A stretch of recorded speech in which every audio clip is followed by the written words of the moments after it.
Good evening, I'm Brian Reagan. This is Tyler Kelly. And welcome you to our Twilight Talks on the Psalms. And tonight I am in Psalm 40, verses 1 through 10. Well, where am I at? Well, that's where you're going to be too if you're going to read. All right. I waited patiently for the Lord. He inclined to me and heard my cry. He drew me out from the desolate pit, out of the miry bog, and set my feet upon a rock, making my steps secure. He put a new song in my mouth, a song of praise to our God. Many will see and fear and put their trust in the Lord. Happy are those who make the Lord their trust, who do not turn to the proud, to those who go astray after false gods. You have multiplied, O Lord my God, your wondrous deeds and your thoughts toward us. None can compare with you. Were I to proclaim and to tell of them, they would be more than can be counted. Sacrifice and offering you do not desire, but you have given me an open ear. Burnt offering and sin offering you have not required. Then I say, Here I am, in the scroll of the book it is written of me. I delight to do your will, O my God, your law is within my heart.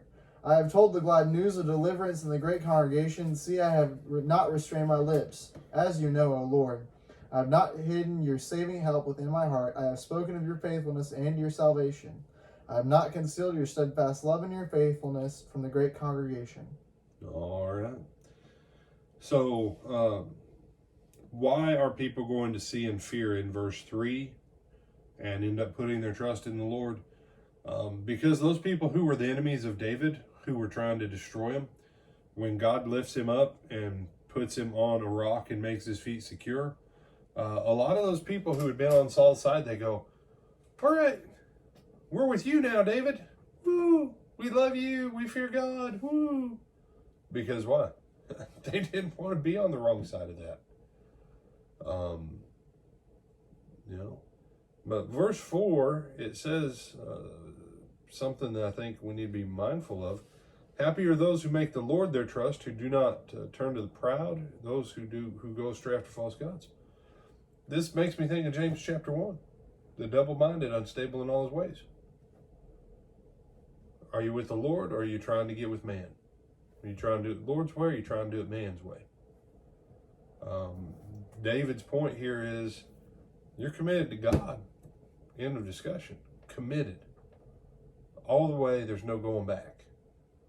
You can't go to earthly alliances, and you can't go to other gods.